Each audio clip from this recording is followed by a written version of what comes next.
नमस्कार दोस्तों, reasoning master जी में आप सबका स्वागत है। आज हम लोग बहुत ही विशेष टॉपिक पे चर्चा करेंगे। जैसा कि मेरा मानना है कि किसी भी एग्जाम को यदि आपको पास करना है, कोई भी एग्जाम अगर आपको पास करना है तो सबसे पहले आपको उस एग्जाम का सिलेबस बहुत अच्छे से पता होना चाहिए।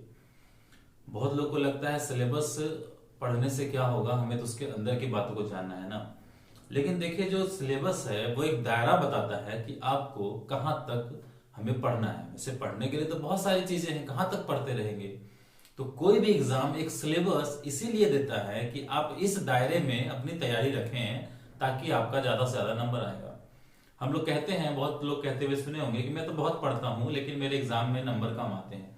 तो ये उन्हीं के साथ ज्यादातर होता है जो सिलेबस के अनुसार नहीं पढ़ते हैं। पढ़ तो रहे हो, आप दिन रात पढ़ रहे हो, लेकिन सिलेबस के अनुसार नहीं पढ़ रहे हो तो आपके नंबर कहां तक आएंगे। एग्जाम जब सवाल देगा तो अपने सिलेबस के अनुसार देगा। कभी कभार थोड़ा सा 19-20 हो जाता है कि सिलेबस से कभी कभार बाहर आता, तो कभी कभार और थोड़ा सा बाहर आने से आपका एग्जाम गड़बड़ नहीं हो सकता। मान लीजिए 20% भी एग्जाम हमारे बाहर से आ जाए लेकिन 80% हमारे सिलेबस से ही आए तो भी हम एग्जाम को, किसी भी एग्जाम को 80% लाकर आराम से पास कर सकते हैं। तो उसी तरह हम लोग देखते हैं, जैसे कि हम लोग भी आज हम लोग रीजनिंग का सफर चालू कर दिए हैं। सबसे पहले रीजनिंग के बारे में हमने बताया आपको, उसके कई प्रकार के नाम जो है, सारे नामों को रखा आपके सामने। एक अपने से बनाया हुआ इतिहास भी रखा रीजनिंग के बारे में, और उसके प्रकारों को ही बताया। जितने प्रकार थे सारे बताए। तो अब थोड़ा सा उससे एक कदम आगे बढ़ते हैं और रीजनिंग के सिलेबस को जानते हैं। फायदा क्या होगा कि हमें रीजनिंग का वही सेक्शन पढ़ना पड़ेगा जो एग्जाम के हिसाब से इंपॉर्टेंट हो। हमें पूरा रीजनिंग पढ़ के क्या करना है, तो जो जिस एग्जाम को दे रहा है वो उस एग्जाम का सिलेबस निकाले। अब वो जिस सब्जेक्ट का निकालना चाहे, जिस सब्जेक्ट को पढ़ना चाहे, तो सब्जेक्ट का सिलेबस निकाले और उसी के अकॉर्डिंग लगभग पढ़ाई करे, तो बहुत जल्द ही आपका रिजल्ट आ सकता है। तो चलिए हम लोग रीजनिंग के सिलेबस को थोड़ा जानते हैं बहुत करीब से, ताकि हमको रीजनिंग में हमारे अच्छे नंबर आए। क्योंकि रीजनिंग मैं पढ़ाता हूं तो मैं थोड़ा सा जवाबदारी लेता हूं उस चीज का कि रीजनिंग में आपके अच्छे नंबर आने चाहिए। तो चलिए हम देखते हैं, जैसे कि सामने लिखा हुआ है वर्बल रीजनिंग का हिस्सा मैंने पहले लिया है। क्यों लिया है? क्योंकि जो उसके दो प्रकार, जो मेन प्रकार है, मैंने उन्हीं को लिया है, अलग से बहुत सारी चीजें नहीं लिखी है। ठीक, तो थोड़ा सा आपको इनके सिलेबस से भी जान पहचान हो जाएगी। तो हम लोग वर्बल वाला हिस्सा पहले यूज कर रहे हैं। जैसे कि वर्बल का हिंदी अगर मतलब हम देखें तो मौखिक या भाषिक होता है। रीजनिंग के वो सारे सवाल जिन्हें हल करने के लिए हमें भाषा का इस्तेमाल या शब्दों का इस्तेमाल की जरूरत पड़े, वो पूरे भाषिक वर्बल यानी वर्बल रीजनिंग कहलाते हैं। तो उसी में सबसे पहला नाम है आपका अल्फाबेट। तो अल्फाबेट का नाम हमने सबसे पहले इसलिए ऊपर रखा कि ऐसा माना जाता है कि किसी भी चीज की तैयारी करने के लिए उसका जो शुरुआत है या उसका जो बेसिक एबीसीडी है वो आपको पता होना चाहिए। तो अल्फाबेट का तो एबीसीडी ही बेसिक है।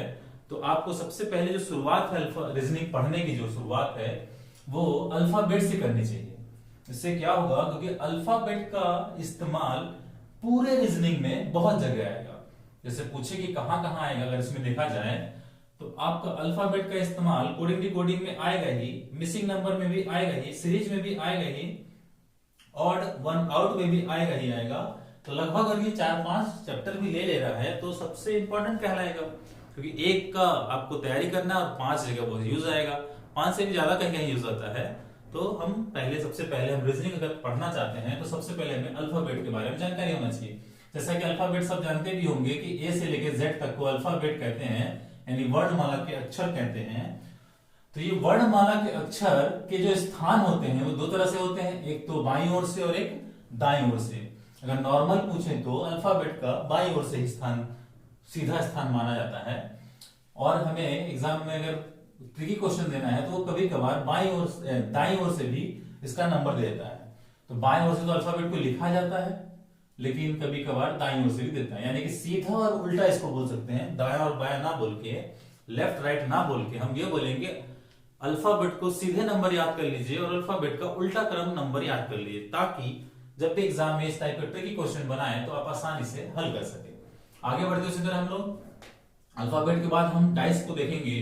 डाइस में क्या होता है कि आप देखे होंगे जब आप बचपन में लूडो खेलते थे तो उसमें एक क्यूब रहता था आपका, ये डाइस क्यूब मतलब आपका घन। तो एक डाइस भी घन ही का प्रकार है, घन को ही डाइस कहते हैं। जो पासा होता है उसमें 6 फलक होते हैं, मतलब 6 साइड उसकी होती हैं। अगर आपने पासा को देखा होगा तो 6 फलक पे हम नंबर लिख सकते हैं, अल्फाबेट के अक्षर भी लिख सकते हैं और चिन्ह भी, सिंबल साइन का यूज कर सकते हैं। उनमें से वो 5 साइड को या 3 साइड को या 4 साइड को दिखाता है और एक साइड को छुपा देता है और पूछता है कि उस एक फलक, जो छुपी फलक है, उसमें क्या लिखा होगा। तो अगर नंबर से बना होगा तो नंबर, कोई नंबर के बारे में आपको बताना होगा। अल्फाबेट से अगर पासा बना है तो अल्फाबेट कोई अक्षर होगा आपका। उसी प्रकार अगर वो साइन से बना है तो कोई साइन होगा। तो जब हम लोग डाइस को पढ़ेंगे तो बहुत ही अच्छे से समझेंगे और डाइस बहुत ही अच्छे से आपको हम समझाएंगे, इसकी मैं जवाबदारी लेता हूं। आगे इस तरह बढ़ते हैं। डाइस के बाद अपन देखते हैं, डाइस के बाद हम लोग देखते हैं डायरेक्शन का। डायरेक्शन हमें क्यों पढ़ना जरूरी है? डायरेक्शन आपके पर्सनल लाइफ में भी बहुत जरूरी है। तो उसी प्रकार के आपको दिशाओं का ज्ञान होना भी बहुत ज्यादा जरूरी है। जब दिशाओं का ज्ञान रहता है तो काफी मदद मिलती कहीं भी आने जाने से। अगर कोई व्यक्ति, आजकल अगर हम गांव की तरफ जाते हैं तो बोलते हैं कि उत्तर दिशा की ओर आप इतना दूर चले जाना। अब हमें पता ही नहीं कि उत्तर दिशा किस तरफ है, तो हम कहाँ जाएंगे। अगर हम पढ़े लिखे हैं तो हमें दिशाओं का ज्ञान भी होना चाहिए और दिशाओं का ज्ञान हो जाएंगे आपको तो जो रीजनिंग का दिशा वाले परीक्षा सवाल आएंगे वो आपको परीक्षा में आसानी से बन जाएंगे। इसमें परछाई के ऊपर भी सवाल आता है कि कोई व्यक्ति उत्तर की ओर या नॉर्थ की ओर फेस करके, अपना मुंह करके जा रहा है तो उस व्यक्ति की परछाई कहाँ बनेगी। फिर जब वो बोलेगा कि उत्तर की ओर जा रहा है तो आदमी को कभी कभार लगता है उससे पीछे परछाई बनेगी। लेकिन जब हम डायरेक्शन पढ़ेंगे तो हम लोग पूरी परछाई का भी नियम समझेंगे और जितने भी प्रकार के दिशाएं होती हैं उन सभी दिशाओं के बारे में धीरे धीरे ज्ञान लेंगे। तो आगे बढ़ते हैं हम दिशाओं के बाद। Blood relation. ब्लड रिलेशन बहुत ही अच्छा चैप्टर है, इससे सवाल आते ही आते हैं। जितने भी टॉपिक लिखे हैं सबसे कुछ ना कुछ सवाल आएंगे ही।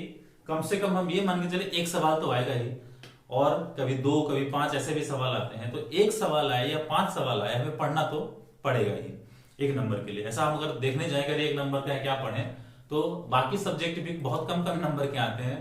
तो ऐसा करते करते व्यक्ति सारे सब्जेक्ट छोड़ देगा। इसलिए एक नंबर की वैल्यू क्या होती है, जो एग्जाम देते हैं और एक नंबर से फेल होते हैं वो बहुत अच्छे से आपको समझा पाएंगे। उन्हीं लोगों में से मैं भी हूं, लेकिन ठीक है ये मेरा पर्सनल है। लेकिन ये है कि आपको भी इस तरह की दिक्कतों का सामना ना करना पड़े कि एक नंबर से आप फेल हो गए तो बहुत तकलीफ होता है। या तो फेल हो जाए आप भारी नंबरों से या भारी नंबरों से पास हो जाए। जो बीच में अटक जाते हैं उन्हें बहुत तकलीफ होता है। इसलिए आप लोग अच्छी तैयारी कीजिए ताकि 1-2 नंबर से फेल ना हो, बहुत तकलीफ होता है, ध्यान रखिएगा। ब्लड रिलेशन में आपका सबसे अच्छा, ब्लड रिलेशन के सवालों को अगर हल करना है तो ये मम्मी आपको, आपकी मम्मी माता श्री आपको बहुत अच्छे से बता सकती है। क्योंकि ब्लड रिलेशन के बारे में अधिक जानकारी माँ लोग को ही रहता है। बोलेंगे कौन आया आपके यहाँ मेहमान, अरे ये आपके फुआ के लड़के के बेटे हैं। अब उसमें कनेक्ट करेगा, कैसे कनेक्ट हुआ, क्या हुआ। तो ये जो बहुत सारे डायरेक्शन आपके ब्लड रिलेशन के सवाल हैं, जब हम ब्लड रिलेशन पढ़ेंगे तो बहुत सारे अच्छे से शॉर्ट ट्रिक भी हमारे पास है, हम उसके तहत इन सबके सवालों को हल करेंगे। बहुत सारे ट्रिक भी आते हैं, कोडिंग के ऊपर भी आते हैं। ठीक कि अगर ए और बी के बीच में डिवाइड लगा है तो इसका ए और बी के बीच में अगर डिवाइड लगा है तो इस डिवाइड का मतलब है कि ए पिता है बी का। तो कोडिंग वाले जो ब्लड रिलेशन आएंगे तो वो भी हम लोग करेंगे। मतलब जो भी चैप्टर हम लोग पढ़ेंगे उसको बहुत ही अच्छे से ब्रीफ में पढ़ेंगे। ठीक है, आगे बढ़ते हैं हम इसी तरह से। रैंकिंग। अभी रैंकिंग क्या है आपका? रैंकिंग जो है आपका, जैसे कि रिजल्ट आया तो आपको पता चलता है कि आप ऊपर से टॉप किए हो या नीचे से टॉप किए हो। तो कहीं से भी टॉप करोगे आप तो उसमें एक रैंक आपकी रहेगी, एक स्थान रहेगा आपका कि ये ऊपर की ओर से इतने स्थान पर आपने आया है, ऐसे नीचे की ओर से इतने स्थान पे है। तो अगर हमको इस तरह के सवाल जब रैंकिंग करने पड़ेंगे, कुछ सवाल उसके ऐसे रहते हैं कि एक व्यक्ति बाईं ओर से 12वें स्थान पे खड़ा है और उस पंक्ति में कुल 40 लोग हैं, तो दाहिनी ओर से यानी राइट साइड से उसका नंबर क्या होगा या स्थान क्या होगा। इस तरह के बहुत से सवाल रहते हैं रैंकिंग में। या फिर आपने ऐसा भी देखा होगा रैंकिंग के सवाल, ए बी से बड़ा है लेकिन उतना बड़ा नहीं है जितना कि सी है। तो इस टाइप की जो रैंकिंग है, मतलब रैंक रखना, उनकी पोजीशन रखने वाले सवाल जो आते हैं वो सारे रैंकिंग में आते हैं। तो जब हम लोग करेंगे तो अच्छे से करेंगे। आगे बढ़ते हैं। एनालॉजी के बारे में थोड़ा सी मैं बात कर दूं। जैसे कि लिखा हुआ है सादृश्यता, मतलब एक जैसा दिखाई देना, समानता, एक जैसा दिखाई देना। तो इसके सवाल भी ऐसे बनते हैं, जैसे भारत की राजधानी नई दिल्ली है, तो हमें दे दिया गया कि भारत की राजधानी नई दिल्ली है, तो बताइए पाकिस्तान की राजधानी क्या है। तो आपको अगर इसका नॉलेज होगा तो आप बहुत आसानी से बना देंगे। ठीक, तो ये कुछ इस टाइप से आता है, जैसे कि ए का रिलेशन बी के साथ है, तो ये रेशियो टाइप के साइन लगे रहते हैं, इसका रिलेशन वैसा ही रिलेशन इसका किसके साथ होगा। इस टाइप के जो सवाल आते हैं वो पूरे के पूरे एनालॉजी में आते हैं, समानता। तो ए के बीच में क्या समानता है, वैसे ही सी के अगला वाला जो कड़ी आएगा उससे सेम वही समानता जो कि ए और बी में है, इसलिए इसे समानता या सादृश्यता बोलते हैं, एक ही जैसा रिश्ता। ठीक, तो ऐसा हम लोग करेंगे। आगे बढ़ते हैं हम लोग इसी लाइन में। एनालॉजी के समझने के बाद हम लोग देखते हैं कोडिंग डिकोडिंग को देखते हैं। कोडिंग डिकोडिंग किसी भी एग्जाम में बहुत ज्यादा आने वाला चैप्टर है। कोडिंग डिकोडिंग का हिंदी मतलब होता है कूट लेखन, कूट वाचन, शॉर्टकट में जानना चाहेंगे तो कूट भाषा, ठीक, गोपनीय भाषा, छुपी हुई भाषा कह सकते हैं। इसमें बहुत सारे टाइप के सवाल आते हैं, कई कई तरह रहते हैं, उन सभी तरीकों को हम लोग देखेंगे। जैसे कि इसमें ए के बदले सी लिख दिया है तो डी के बदले क्या लिखेंगे, छोटा सा सवाल अगर हम दें, और इसी तरह आगे बढ़ते जाएं कि किसी इसका अगर शब्दों में अर्थ बताया जाए तो किसी भी अर्थपूर्ण शब्द को ऐसे भाषा में लिखा जाए जिसे हम पढ़ ना सकें तो क्या कहलाता है, कोडिंग कहलाता है। और किसी कोड किए गए शब्द को वापस पढ़ने योग्य बनाने को डीकोड कहते हैं। तो थोड़ा सी बात बता देता हूं, आगे हम लोग इन सब चैप्टर पे चर्चा करेंगे तो बहुत ही ब्रीफ में जाएंगे हम लोग। तो हम लोग आगे बढ़ते हैं, हम लोग देखते हैं आगे बढ़कर कि मिसिंग नंबर में कैसा होगा। तो मिसिंग नंबर जो होता है आपका, बहुत ही इससे भी क्वेश्चन बहुत आते हैं। तो आपने देखा होगा बॉक्स इस टाइप का पजल, क्या बोलते हैं इसको, मैट्रिक्स बोलते हैं। यहाँ पे 1 2 तो यहाँ पे 3 लिख दिया, यहाँ पे 4 5 तो यहाँ 9 लिख दिया, तो 6 और 3 यहाँ पे क्या होगा, इस टाइप के रहते थे। मिसिंग नंबर है, ठीक, मिसिंग नंबर रैंकिंग क्या बोलते हैं आपके सीरीज में भी आते हैं। इस टाइप के जो मिसिंग नंबर हैं इन सबको हम लोग पढ़ेंगे कि यहाँ पर देखे होंगे अखबारों में ज्यादातर आता है पजल करके जो लिखा रहता है, इस सभी को जोड़ने में यहाँ 15 15 15 आ रहा है या फिर इस तरह से 15 15 आ रहा है, उसके अकॉर्डिंग हम वहां पर कोई नंबर रखते हैं। जब हम लोग मिसिंग नंबर करेंगे तो हम लोग उस पर ध्यान देंगे। सीरीज भी इसी प्रकार से है। सीरीज कैसा है आपका, सीरीज में श्रृंखला में आपका नंबर के ऊपर श्रृंखला बनाई जा सकती है, अल्फाबेट के ऊपर श्रृंखला बनाई जा सकती है, या दोनों मिक्स करके भी बनाई जा सकती है। जैसे कि 1 के बाद 2 आया, 2 के बाद 3 आया, तो उसके आगे क्या आएगा, क्वेश्चन मार्क लगा दिया। ऐसे इस तरह A के बाद B आया तो B के बाद C आया तो C के बाद क्या आएगा, क्वेश्चन मार्क लगा दिया। अब आपको कोई ना कोई लॉजिक लगा के उसको सॉल्व करना पड़ेगा ताकि उसका आंसर आ सके। तो ये हम लोग सीरीज भी करेंगे। इससे हमें सीरीज पढ़ने के लिए सबसे पहली बात आपको मैथ का सेक्शन अच्छा होना चाहिए, क्योंकि बहुत बच्चे सीरीज से बहुत डरते हैं और इससे एग्जाम में सवाल आते ही आते हैं। तो इससे डरना नहीं है, इसके लिए जो जो चीजों की जरूरत पड़ेगी उस पर हम स्ट्रॉन्ग करें। जैसे मैथ के जोड़ घटाने, गुणा भाग, स्क्वायर, क्यूब, पहाड़े, ठीक, ये सारी चीजों पर हम लोग मेहनत करेंगे ताकि हमको जो सीरीज है वो बहुत आसान लगने लगे। भाई किसी चीज को अगर बनाना तो उससे जुड़ी बातों को भी आपको जानना पड़ेगा, तब वो चीज बहुत ही आसानी से हो जाएगी। अब यहाँ पर अगला आता है ऑड वन आउट, यानी कि क्लासिफिकेशन। अब ये क्लासिफिकेशन कैसा है, भिन्नता या वर्गीकरण कैसा होता है। जैसे कि 4 लोग हैं जिसमें से 3 लोग चाय पीते हैं और एक कॉफी पीने वाला आदमी है, तो हम बोलेंगे कि इसमें से अलग करना है, विजाती करना है, या इसमें से किसी एक को अलग करो और जो बच गए उनका एक ग्रुप बनेगा। तो चाय पीने वालों का एक ग्रुप बन जाएगा, कॉफी वाला अलग हो जाएगा। तो जो अलग होता है वो इसमें हमारा आंसर होता है, वही है ऑड वन आउट में। जैसे मान लीजिए 2 लोग मतलब 4 लोग फिर आ गए, 4 में से 3 लोग कॉफी चाय दोनों पीते हैं और एक है दूध पीता है, तो कॉफी चाय कॉफी चाय कॉफी चाय वाले 3 एक ग्रुप बना लेंगे, और जो अलग होगा इनमें से जो दूध पीता वो अलग हो जाएगा, बाकी सब सेम ग्रुप में है। जो दूध पीता वो अलग हो जाएगा, तो वही हमारा आंसर बनता है इस प्रकार के चैप्टरों में। तो ऑड वन आउट जब हम लोग करेंगे और सवाल, बहुत सारे सवालों पे चर्चा उस पर हम लोग करेंगे। आगे बढ़ते हैं, क्यूब और क्यूबाइड है, घन घनाभ में है।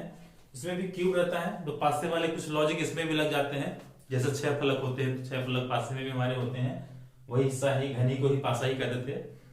अब इसमें सवाल कैसे थे कि 6 सेंटीमीटर के पासे को 2-2 सेंटीमीटर के 3 हिस्सों में बांटा जाए तो कितने पासा ऐसे होंगे जिनके 2 फलक रंगे हुए होंगे, या 1 फलक रंगा हुआ होगा, या सेंटर रंगा हुआ होगा। तो ये सारी चीजें आपको क्यूब में और क्यूबाइड में आता है। फिर ऐसे घनाभ में हो कि घनाभ है 10 सेंटीमीटर घनाभ है, उसको 1-1 सेंटीमीटर के छोटे छोटे घनाभों में काटा जाए तो कौन कितने ऐसे घनाभ होंगे जिनका एक भी सतह रंगा हुआ नहीं होगा। तो इस तरह के बहुत से सवाल इसमें आएंगे। तो जब हम लोग क्यूब डिवाइड करेंगे तो उसमें हम लोग आगे देखेंगे, और आगे हम लोग चर्चा करते हैं। हम एक सिलेबस की ही चर्चा कर रहे हैं, तो इनके सवाल जब करेंगे तो बहुत सारे सवाल करेंगे, आप बिल्कुल टेंशन मत लीजिएगा। पूरे सवाल बहुत ही अच्छे से हम लोग सारा सवाल करें। जो पढ़ चुके हैं वो जानते हैं कि हम लोग जब शुरू करते हैं तो पूरा लगभग 100% हम लोग नॉलेज देते हैं। अब 100% कोई चीज होती नहीं है, तो ये मैं कह सकता हूँ कि 80-85% या 90% तक हम लोग जा सकते हैं, तो उतना ही हम भी जाएंगे।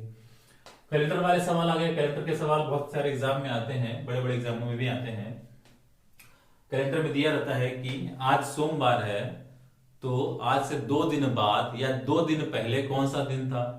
अगर इससे और बड़ा क्वेश्चन करना है तो आज अगर सोमवार है, आज से 6 दिन पहले कौन सा दिन था, या आने वाले परसों से 2 दिन पहले बुधवार हो तो बीते हुए परसों से 2 दिन पहले क्या होगा, या फिर आपके जन्मदिन को कौन सा वार था, मतलब मंडे ट्यूसडे, इनमें से वीक वाले दिनों के नाम से आपका किस दिन आप पैदा हुए हैं, ये सब निकालना हो गया।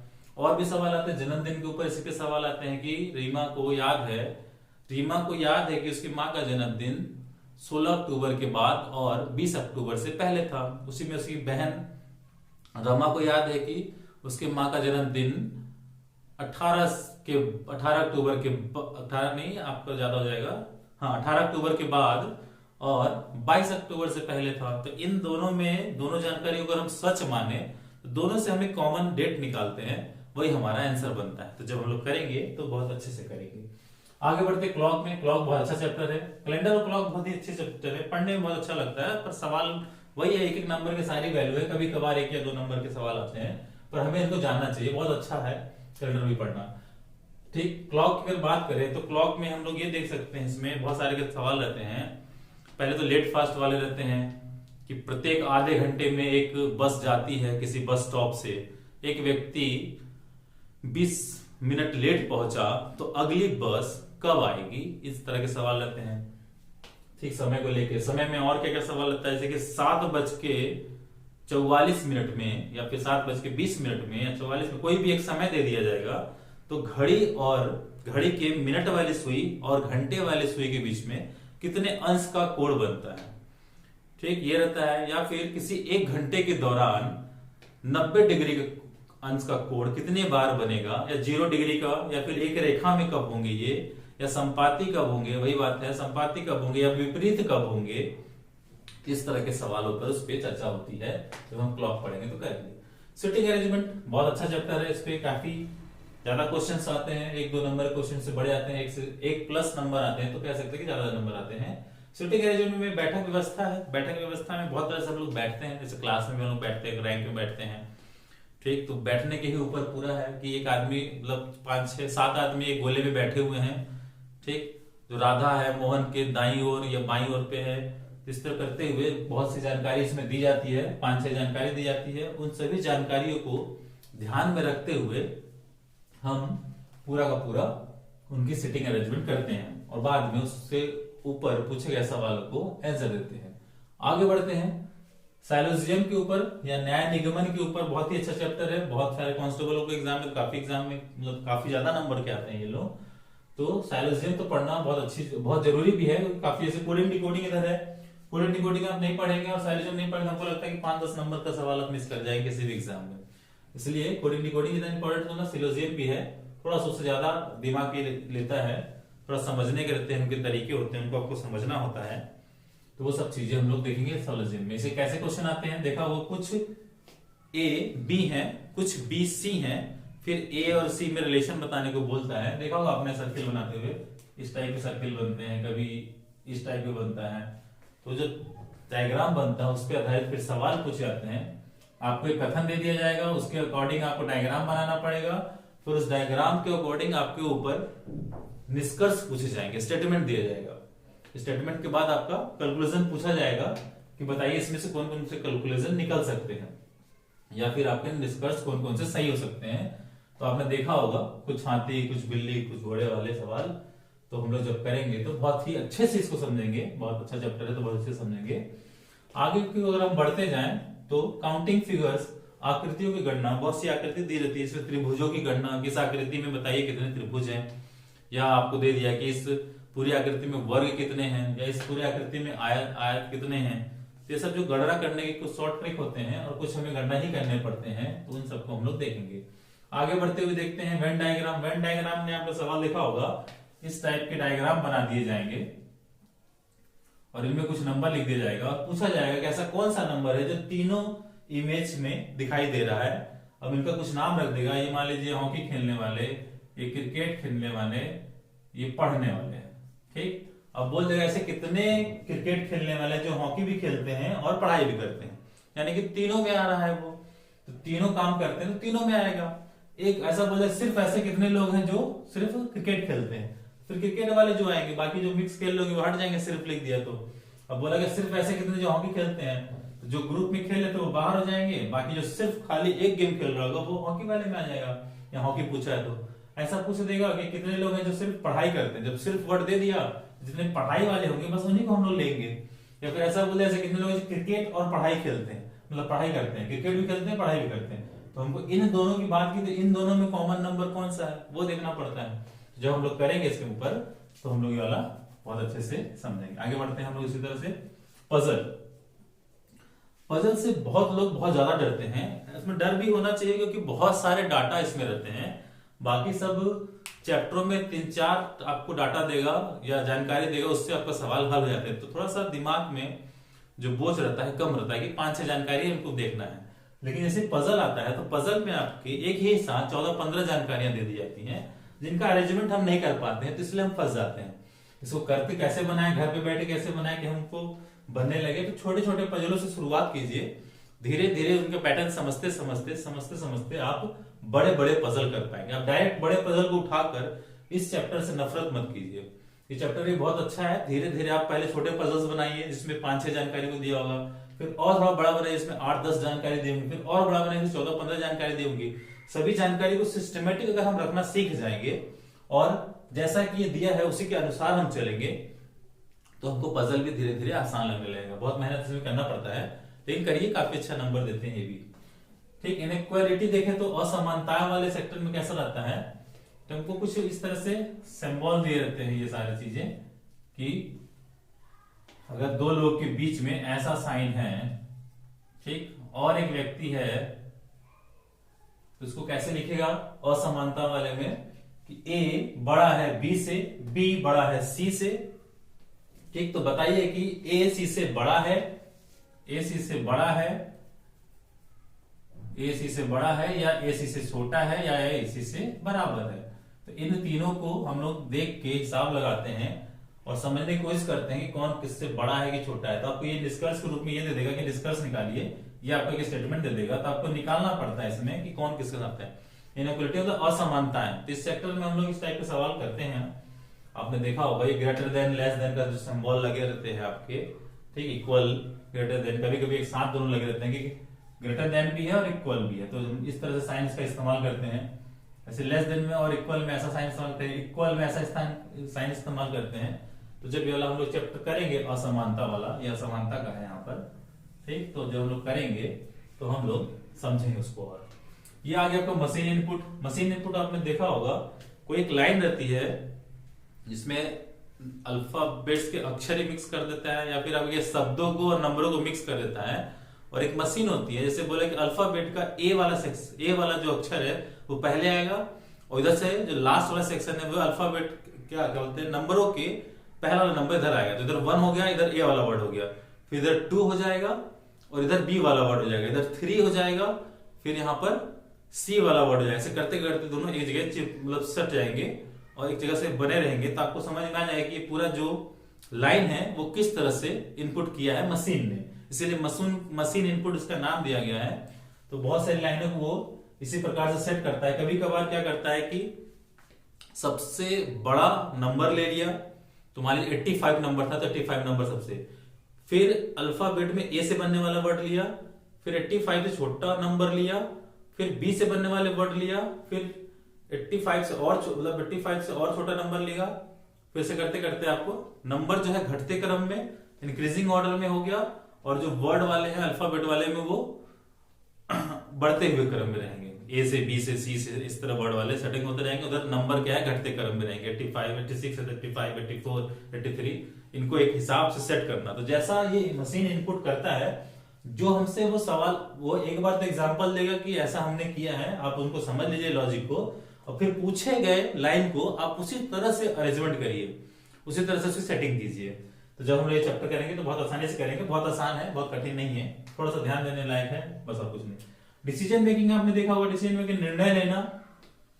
तो निर्णय लेने वाले में आपको क्या है कि काफी एग्जाम बैंकों में पहले बहुत ज्यादा आता था कि कोई व्यक्ति है, बीए किया है, साइंस पढ़ता है, और इन सब बातों को ध्यान देते हुए आपको देखना है कि एक व्यक्ति का आपको चयन करना है कि किसी कंपनी में आप किसी का इंटरव्यू ले रहे तो आपको कंडीशन निकाल दे कि वो बीए किया होना चाहिए, 10 साल का अनुभव होना चाहिए, उसके पास कंप्यूटर कोर्स भी होना चाहिए। तो ये सब चीजें हम देखते हैं कि अब जो एक आदमी आया उसके पास ये पूरे डाटा है कि नहीं है।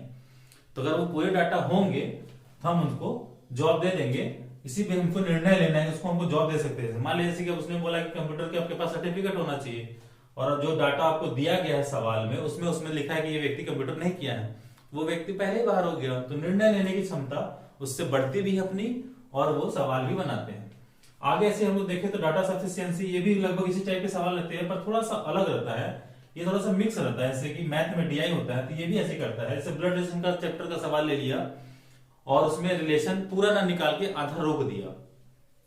अब अगर रिलेशन 2 लाइन में ही हमारा निकल जाता तो हम बोले कि हाँ, इस 2 लाइनों में दिए गए जानकारी के अनुसार हम रिलेशन निकाल लेंगे। लेकिन फिर हमें लगता है कि 2 लाइन की जानकारी मिलाने के बाद में हमारा रिलेशन नहीं निकलेगा, हमें थोड़ा सा और जानकारी अगर वो दे देता तो हम उस सवाल को हल करते हैं, उस सवाल का आंसर निकाल लेते।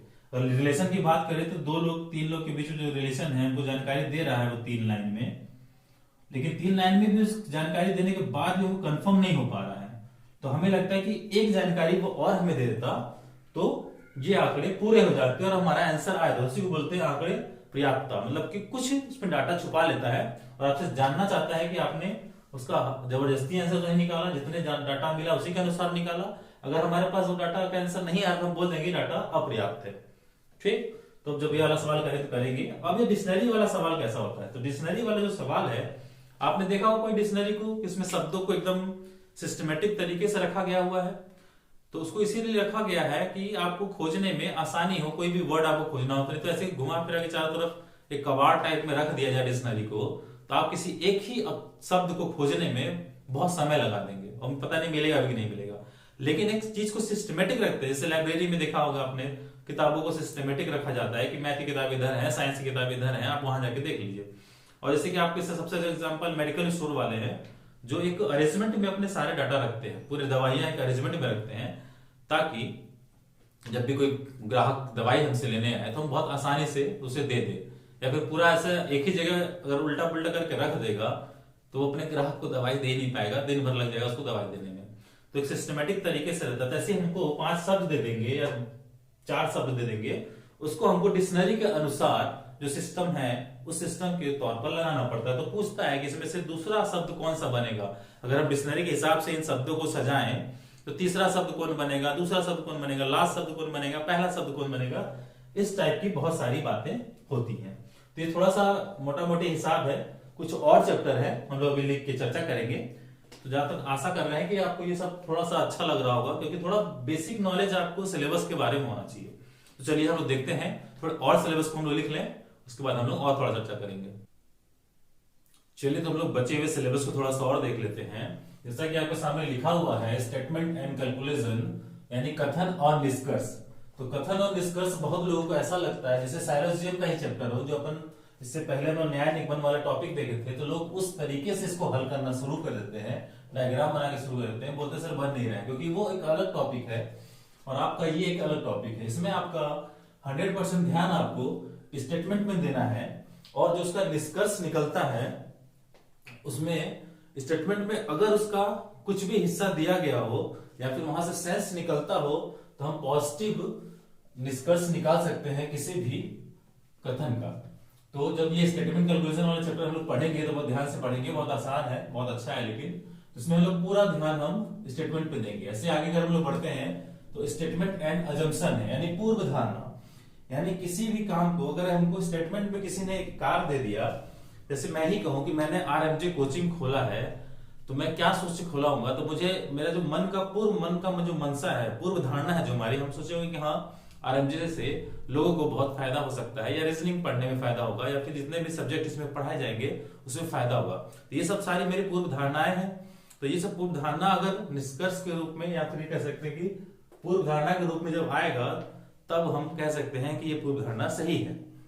तो यानी कहने का मतलब है, स्टेटमेंट में कोई एक घटना दे दी जाएगी जिसके ऊपर पूर्व धारणा, जैसे कि निष्कर्ष माना जाता है स्टेटमेंट ये ऊपर वाले में, वैसे इसमें पूर्व धारणा निष्कर्ष के रूप में लिखा रहता है।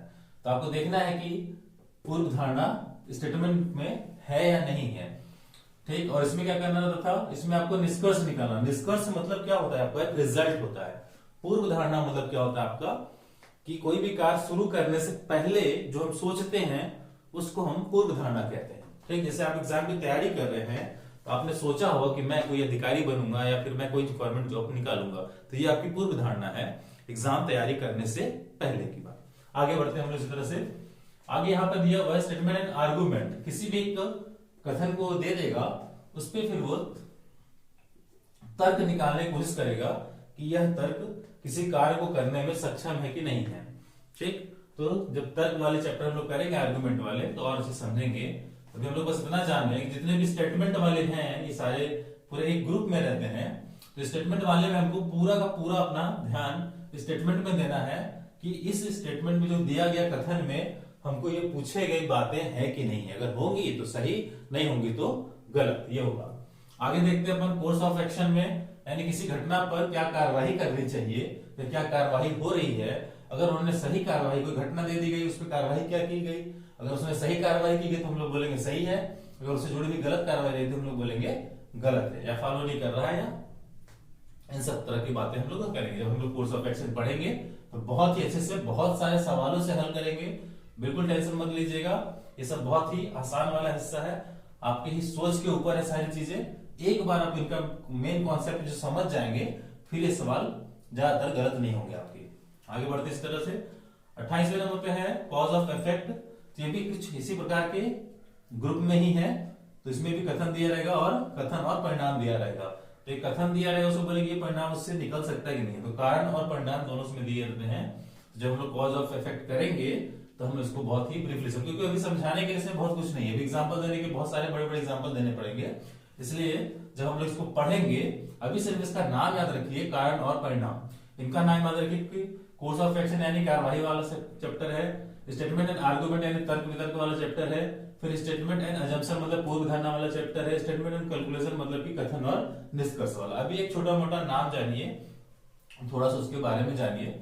जब हम लोग इन सबको टॉपिक को 1 बाय 1 करना शुरू करेंगे तो बहुत ब्रीफ में जाएंगे, बहुत ही अच्छे से हम लोग करेंगे। मेरा मानना है कोई भी चैप्टर हम पढ़ाएंगे तो लगभग कोशिश करेंगे ज्यादा से ज्यादा उसमें जितनी भी जानकारी होंगी वो हम आपको दे देंगे। चलिए ठीक है, तो हम वर्बल वाले हिस्से में, मौखिक या भाषिक वाले हिस्से में हम लोगों ने देखा, लगभग वो चैप्टर देखा जो ज्यादातर एग्जामों में आते हैं। एक कॉमन एग्जाम को लेकर हम अभी चल रहे हैं, इसको कैटेगरी वाइज बांट नहीं रहे हैं कि बैंक का कौन सा है या फिर एसएससी का कौन सा है, पर ये मान के चल रहे हैं ये सारी चीजें एसएससी में आपको लगभग हम ये मान सकते हैं 80% ये सब चीज आपके हर एक एग्जाम में काम आएंगे। 80% एक बहुत अच्छा परसेंट है किसी भी एग्जाम के लिए, किसी भी परीक्षा के लिए, ठीक है। अब ये एटीसी इसलिए लिख दिया गया है कि बहुत सारे और भी कुछ नए नए चैप्टर अगर आते हैं तो इन सब में वो कवर किए जाएंगे, जितने भी होंगे अलग टाइप के कुछ चैप्टर अगर हमें मिलते हैं तो हम उनको भी साथ में कवर करेंगे। चलिए अब मेन हिस्सा हम आते हैं नॉन वर्बल, यानी कि अमौखिक। वो मौखिक था तो ये अमौखिक और अभाषिक। इसका मतलब क्या हो गया, जैसा कि पहले ही दिन बता चुका हूं, दोनों की परिभाषा है। तो नॉन वर्बल मतलब होता है वो सारे सवाल जिसमें हमें ज्यादा शब्दों की जरूरत ना पड़े, उन्हीं को हम लोग नॉन वर्बल कहते हैं। एक बेसिक बात बता दिया गया।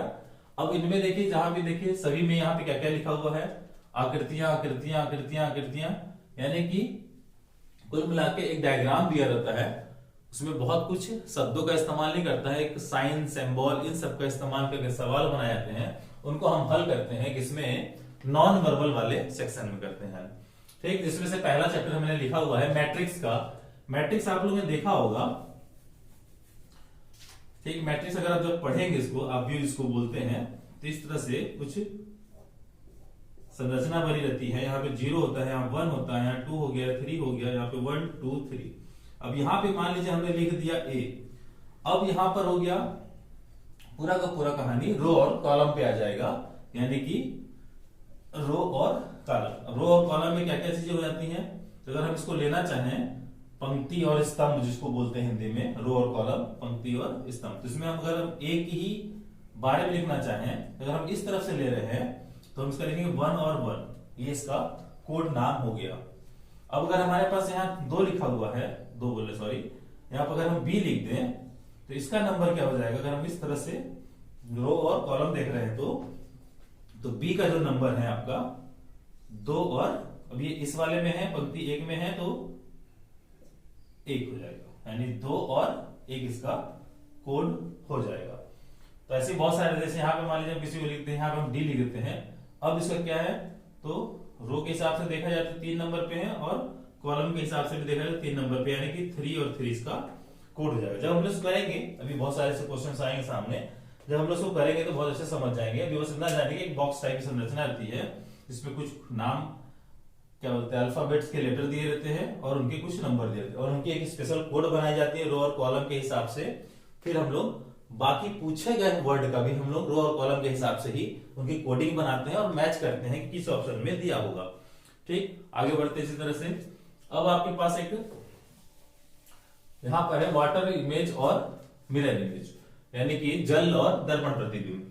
जब ये छवि वाली बात आएगी, प्रतिबिंब मतलब छवि या प्रतिबिंब, तो जैसे कि हम लोग जल में, यानी कि हम किसी नदी में अपनी परछाई देखें तो कैसा हमें दिखाई देगा, और मिरर इमेज यानी जब हम आईना में देखते हैं तो उस समय हमारे जो हमें आईना के अंदर दिखाई देता है उसमें और हमारे में क्या परिवर्तन रहता है।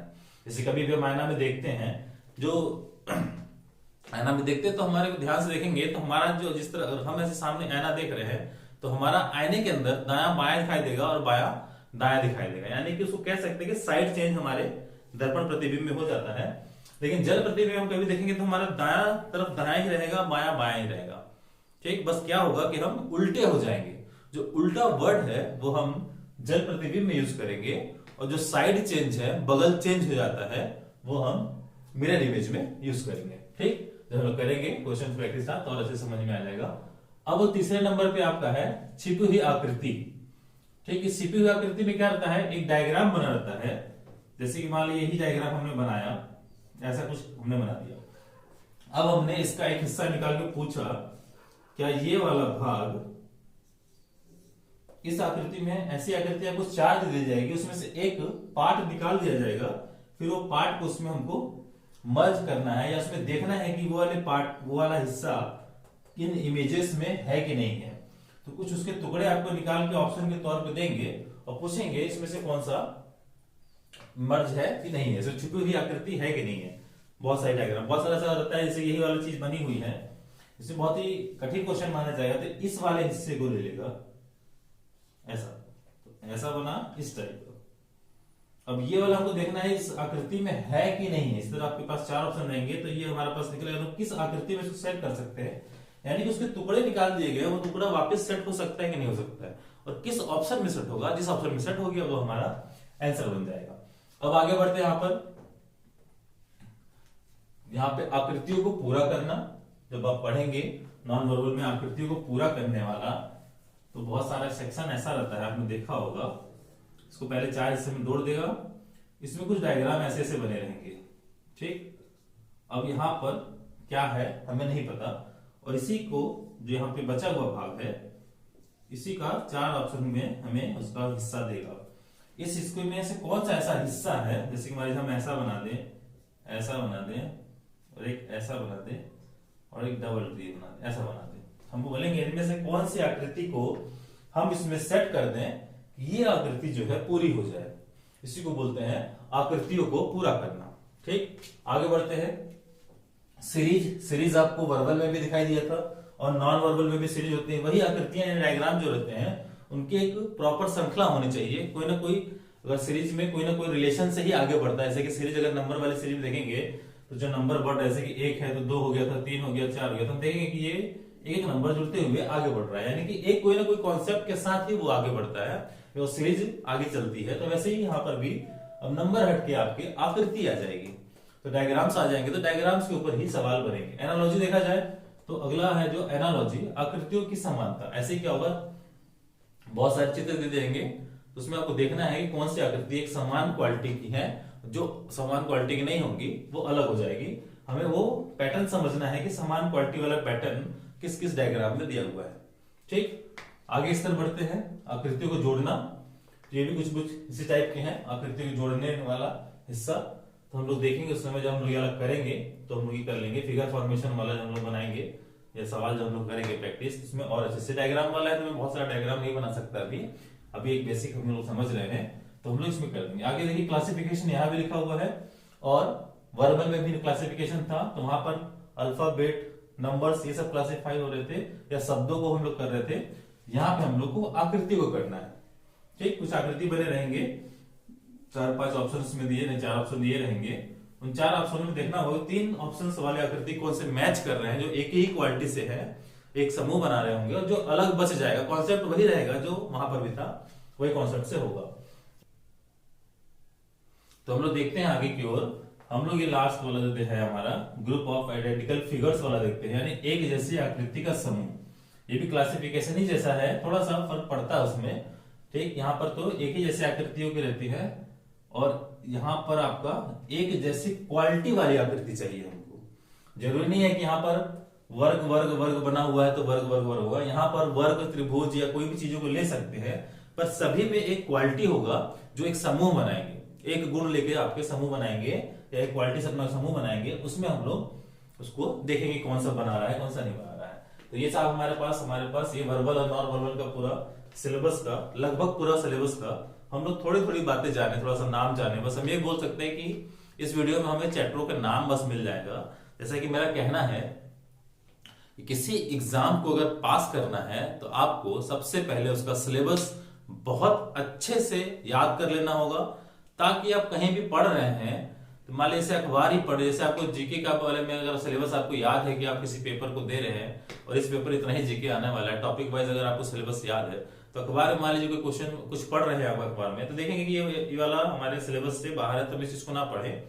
देखेंगे हाँ ये बातें जो रखी हुई हैं वो हमारे एग्जाम में काम आ सकती हैं, तो वो चीजें हम पढ़ें।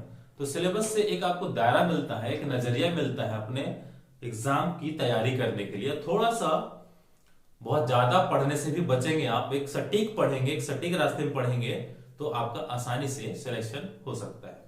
चलिए आशा करता हूं कि मेरे द्वारा बताया गया सिलेबस आपको थोड़ा सा हेल्प मिलेगा, और फिर से मैं बार बार कह रहा हूं तो आप सिलेबस को बिल्कुल याद करके रख लें, जहां तक है आपको काम आएगा। रीजनिंग मैथ के तो या काम आएंगे, जीके वाले जितने भी सिलेबस आपके टॉपिक होते हैं, हिस्ट्री का हो गया, ज्योग्राफी का हो गया, एमपी जीके हो गए, ये बहुत सारे जितने भी जीके होते हैं उन सब का सिलेबस आपको याद होना चाहिए, ताकि आपको पढ़ने में थोड़ा सा सहूलियत मिल सके।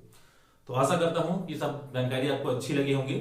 अब बहुत जल्द हम लोग टॉपिक वाइज धीरे धीरे करके सभी टॉपिकों पर एक बहुत ही अच्छा 100% दम लगाते हुए आएंगे, और मेरा विश्वास है कि पढ़ाने से ज्यादा मैं आपको समझाने में मेहनत करूंगा, ताकि आप समझ सके। घर बैठे बैठे आराम से समझिए, कोई दिक्कत नहीं है। तो बहुत अच्छे से हम लोग करेंगे, आशा करता हूं समझ में आया होगा। आज के लिए इतना ही, फिर नई वीडियो के साथ बहुत जल्द मिलते हैं। जय हिंद।